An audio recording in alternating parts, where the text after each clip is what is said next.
Hi, this is निशान चौहान। आज के लेक्चर में हम बात करेंगे गॉस लॉ की। लास्ट लेक्चर में हमने डिस्कस करा था चार्ज डिस्ट्रीब्यूशन के बारे में, जिसमें हमने discrete charge distribution, continuous charge distribution के बारे में जाना था। गॉस लॉ की स्टार्टिंग करने से पहले कुछ पर्टिकुलर टॉपिक्स हैं जो हमें पता होने चाहिए, जिसकी हेल्प से हम गॉस लॉ को ड्राइव कर सकते हैं। देन गॉस लॉ की हेल्प से हम कूलम्ब्स लॉ का भी डिडक्शन कर सकते हैं और इन फर्दर गॉस लॉ की एप्लीकेशन को यूज़ कर सकते हैं। तो वो क्या है, मैं आपको एक अलग से वाइट बोर्ड पे समझाता हूँ। First topic is area vector. Area vector, देखिए, नॉर्मल लैंग्वेज में बात करेंगे जो आपके प्रॉब्लम करने में इजीली हेल्प करे। तो किसी भी सरफेस के जो नॉर्मल वेक्टर होता है वही उसका एरिया वेक्टर रिप्रेजेंट करता है। दैट मीन्स किसी भी सरफेस का जो नॉर्मल वेक्टर होगा वही क्या रिप्रेजेंट करेगा, उसका एरिया वेक्टर। सपोज आपके पास कोई ऐसे सरफेस है एक, तो इसके जो नॉर्मली वेक्टर जाएगा, ये वेक्टर क्या कहलाएगा, उसका एरिया वेक्टर। यही क्या कहलाएगा, उसका एरिया वेक्टर कहलाएगा। ठीक है। और इस एरिया वेक्टर की जो वैल्यू होगी, सपोज करें डी एस इसका एरिया है, तो वो कितनी हो जाएगी, डी एस साथ साथ उसकी डायरेक्शन एन कैप। क्लियर है। एरिया वेक्टर में आपको इससे ज़्यादा याद नहीं रखना है, आपको मेनली यही टर्म याद रखनी है कि किसी भी सरफेस के जो नॉर्मल वेक्टर होगा वही क्या होगा, उसका एरिया वेक्टर होगा। सपोज आपके पास एक स्फेरिकल सरफेस है, तो इसके जो नॉर्मल वेक्टर जाएगा वो इसका एरिया वेक्टर होगा। चाहे आप किसी भी पॉइंट को कंसिडर करें, जिस पॉइंट को भी आप कंसिडर करेंगे, वो जो नॉर्मल वेक्टर होगा वही क्या होगा, उसका एरिया वेक्टर होगा। नाउ आगे बात करते हैं, इसमें देखिए ध्यान से। सेकंड है आपका electric flux, the most important concept. Electric flux बहुत ज़्यादा इंपॉर्टेंट कॉन्सेप्ट है। होता क्या है, अगर हम किसी सरफेस को इलेक्ट्रिक फील्ड में नॉर्मली रखें, तो उस पर्टिकुलर सरफेस से पास होने वाली total number of electric field lines ही क्या रिप्रेजेंट करती हैं, इलेक्ट्रिक फ्लक्स को रिप्रेजेंट करती हैं। तो हम बोल सकते हैं total number of electric field lines बोल लीजिए, या इलेक्ट्रिक लाइन ऑफ फोर्स बोल लीजिए। तो हम इलेक्ट्रिक फील्ड लाइंस बोल देते हैं, electric field lines passing normally through a closed surface, through a closed surface held into electric field. एक ऐसी सरफेस जिसमें जो इलेक्ट्रिक फील्ड में पहले से प्लेस्ड है, उसमें से पास होने वाली total number of electric field lines किसे रिप्रेजेंट करती हैं, इलेक्ट्रिक फ्लक्स को रिप्रेजेंट करती हैं। नॉर्मली जो, अगर मैं कहूँ आपसे कि मेरे पास एक सरफेस है कुछ इस तरीके से, ये मेरे पास सरफेस है और इस सरफेस का एरिया वेक्टर ये है, और इसी डायरेक्शन में आपकी इलेक्ट्रिक फील्ड लाइन्स पास हो रही हैं, इलेक्ट्रिक फील्ड लाइन्स भी पास हो रही हैं, ये क्या है, इसका एरिया वेक्टर है, डी एस। मान लेते हैं इसका एरिया वेक्टर डी एस है। तो ऐसी सिचुएशन में जो फ्लक्स होगा, डी फाई ई कितना हो जाएगा, ई टाइम्स ऑफ डी एस हो जाएगा। सिचुएशन को थोड़ा सा चेंज करते हैं। अभी हमने क्या करा, फील्ड लाइंस तो आपकी सीधी सीधी जा रही हैं कुछ ऐसे, लेकिन जो एरिया है, सरफेस एरिया, वो टिल्ड हो गया है थोड़ा। वो क्या हो गया है, टिल्ड हो गया है। क्लियर है। और जब ऐसी सिचुएशन एग्जिस्ट करेगी, तो इस सरफेस एरिया का नॉर्मल वेक्टर भी इस डायरेक्शन में जाएगा। मान लेते हैं इसका नॉर्मल वेक्टर चला गया, कितना एंगल बना के, थीटा एंगल बना के। ये क्या है, इलेक्ट्रिक फील्ड वेक्टर है इसका। तो उस सिचुएशन में जो फ्लक्स होगा, d phi E is equal to कितना हो जाएगा आपका, ई वेक्टर और साथ साथ डी एस कॉस थीटा। देखिए इस पे वेक्टर नहीं लगाते, एक काम करते हैं, इसे प्रॉपर फॉर्म में लिखते हैं। देखिए पहले, बाद में वेक्टर फॉर्म में लिखेंगे। इस डी एस का ई के साथ कंपोनेंट कितना होगा, डी एस कॉस थीटा। और हमने आपको बताया कि जिस लाइन से थीटा जुड़ा होता है वो कंपोनेंट किसका होता है, कॉस का। तो डी फाई कितना हो जाएगा, E d S cos theta. और हम जानते हैं, क्या जानते हैं, कि vector A dot vector B किसके इक्वल होता है, ए बी कॉस थीटा के। किसके इक्वल होता है, ए बी कॉस थीटा के। तो मैं इसे किस फॉर्म में लिख सकता हूँ, इसे लिख सकता हूँ मैं E vector dot D S vector.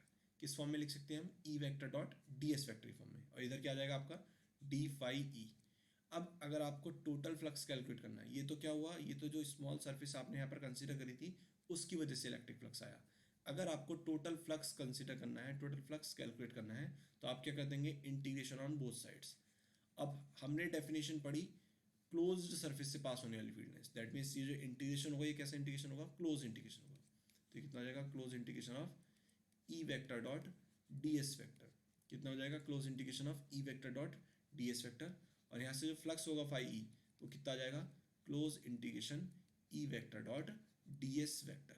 कितना आ जाएगा, E vector dot D S vector.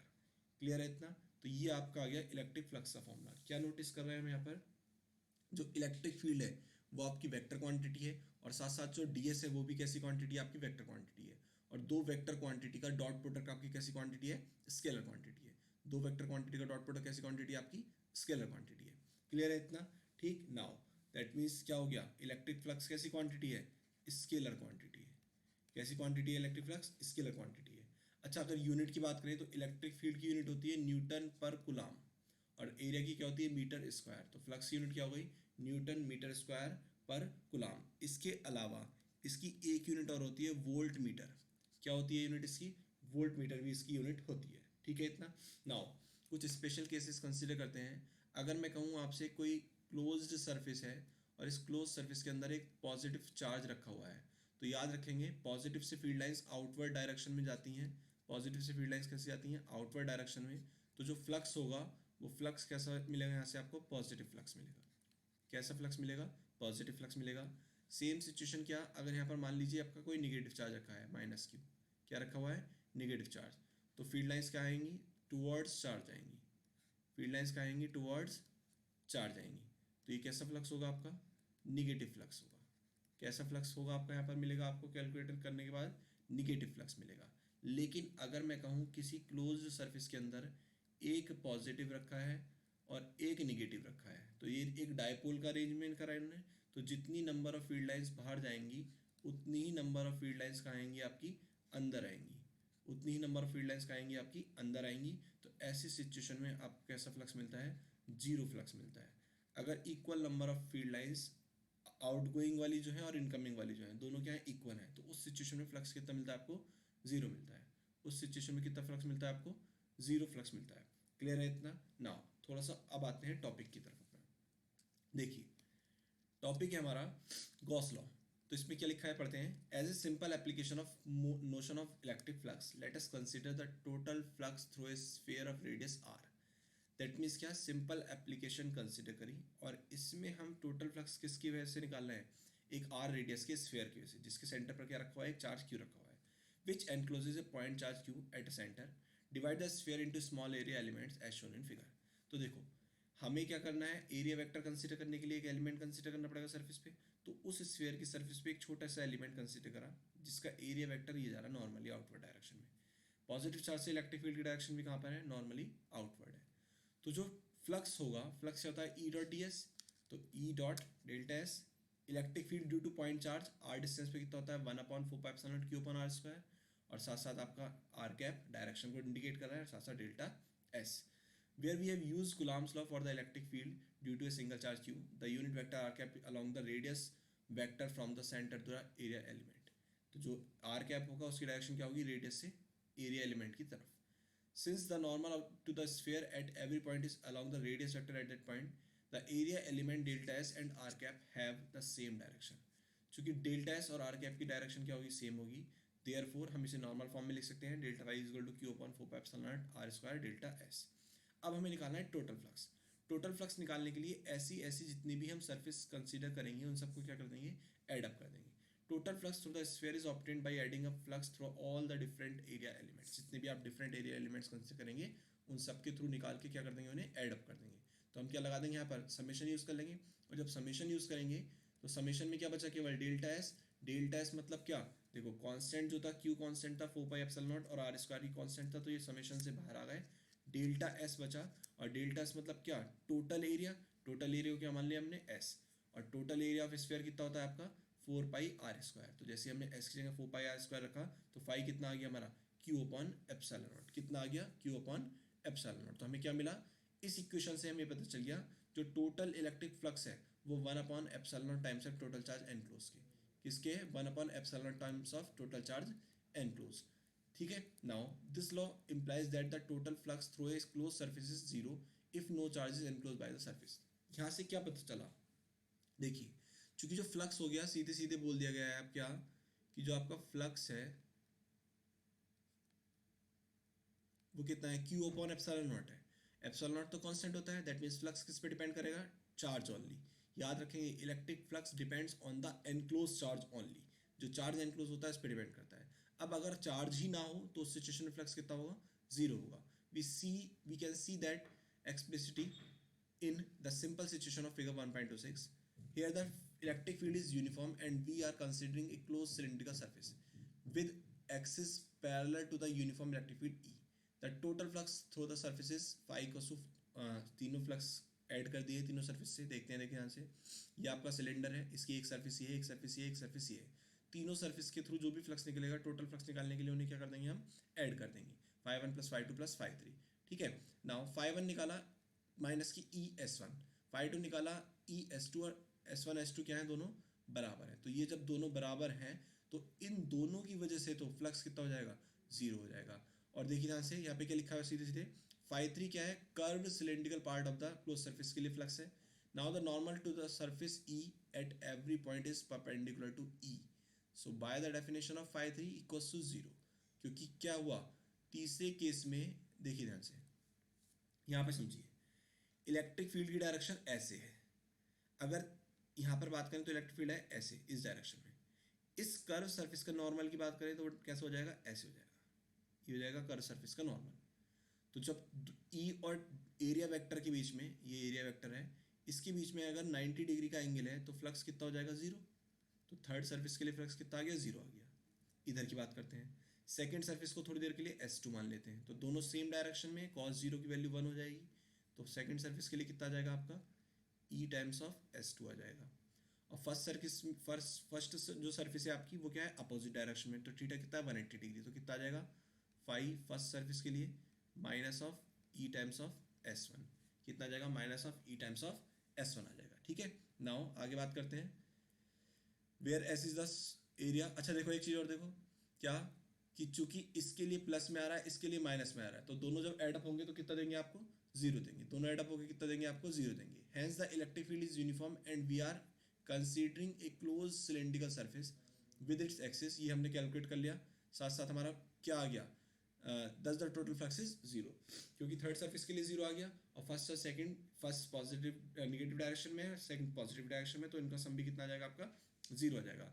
Thus, whenever you find that the net electric flux through a closed surface is zero, we conclude that the total charge contained in the closed surface is zero. इसका मतलब क्या हो गया कि अगर कहीं पर आपको ऐसे लग रहा है कि नेट फ्लक्स जीरो है, तो हम ऐसा कह सकते हैं क्या, कि वहां पर जो टोटल चार्ज एनक्लोज है वो कितना है आपका, जीरो है। The great significance of Gauss law, equation 1.31, is that it is true in general and not only over the simple case we have considered above. Let us note some important points regarding this law. देखिए बहुत ही ज़्यादा important points हैं, इन्हें अच्छे से पढ़ेंगे एक एक करके। जो भी आपने गॉस थ्योरम दी, गॉस थ्योरम का स्टेटमेंट आपने बोला क्या, कि जो टोटल फ्लक्स होगा किसी भी क्लोज सर्फेस के लिए वो कितना होगा, one by epsilon naught times of total charge enclose. तो उस one by epsilon naught times of total charge enclose से रिलेटेड क्या क्या पॉइंट्स हैं, किस कंडीशंस में होगा, वो सब देखते हैं। फर्स्ट है, Gauss law is true for any close surface. जरूरी नहीं है कोई सिमेट्रिक क्लोज सर्फेस हो, स्फीयर हो, नहीं, ऐसा कोई ज़रूरी नहीं है। किसी भी तरीके की इरेगुलर सरफेस भी अगर क्लोज्ड है तो इसके लिए भी गॉस लॉ वैलिड है, no matter what its shape और साइज। जरूरी कोई मैटर नहीं करता उसकी शेप कैसी हो, साइज कैसा हो। Second, the term Q on the right side of Gauss law includes the sum of all charges enclosed by the surface. The charges may be located anywhere inside the surface. और जो side में लिखा हुआ है phi E is equal to कितना है आपका, Q upon epsilon naught, Q upon epsilon naught. तो ये जो Q है, ये Q इस सरफेस के अंदर आने वाले सारे चार्जेस का सम है। चाहे वो चार्ज यहाँ रखा हो, चाहे वो चार्ज यहाँ रखा हो, चाहे वो चार्ज यहाँ हो, यहाँ हो या यहाँ हो, कहीं पर भी रखा हो, जितने भी चार्जेस है सबका सम ही आपका ये वाला Q है। थर्ड आते हैं, in the situation when the surface is so chosen that there are some charges inside and some outside, the electric field whose flux appears on the left side of equation 1.31 is due to all the charges both inside and outside. The term Q on the right side of Gauss law however represent only the charge total charge inside S. That means क्या, हमने पढ़ा कि जो right side में charge है Q, वो आपका basically जो एनक्लोज चार्जेस है उसकी बात करी गई है। लेकिन अगर इसे ही इस फॉर्म में लिखें हम, इस फ्लक्स के फॉर्मूले को close integration E vector dot D S vector की फॉर्म में, तो जो यहाँ पर इलेक्ट्रिक फील्ड हम कैलकुलेट करेंगे वो बोथ टाइप ऑफ चार्जेस के लिए करेंगे, चाहे वो अंदर हो चाहे वो इसके बाहर रखा हुआ हो, चाहे वो इसके कहाँ रखा हो, बाहर रखा हुआ। फर्दर सॉल्व देखते हैं इसमें क्या है। Next term number point four कहता है the surface that we choose for the application of Gauss law is called the Gaussian surface. क्या मतलब है इसका? सपोज एक पॉइंट चार्ज है, सपोज क्या है आपके पास एक पॉइंट चार्ज है, तो ये पॉइंट चार्ज अपनी कैसी सिमेट्री बनाएगा, ये पॉइंट चार्ज अपनी सिमेट्री बनाएगा स्फेरिकल। तो जो इसने अपनी सिमेट्री बनाई स्फेरिकल, इस सिमेट्री की वजह से ये चार्ज क्या हो गया, एनक्लोज हो गया। तो इस सरफेस को ही हम क्या बोलते हैं, गॉसियन सरफेस। क्या बोलते हैं इसे हम, Gaussian surface. You may choose any Gaussian surface and apply Gauss law. However, take care not to let the Gaussian surface pass through any discrete charge.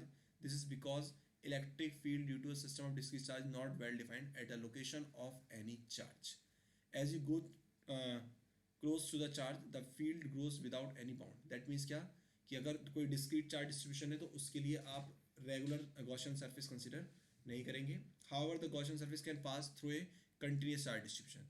और अगर कंटिन्यूस चार्ज डिस्ट्रीब्यूशन है तो उस सिचुएशन में आप रेगुलर गॉसियन सरफेस कंसीडर कर सकते हैं।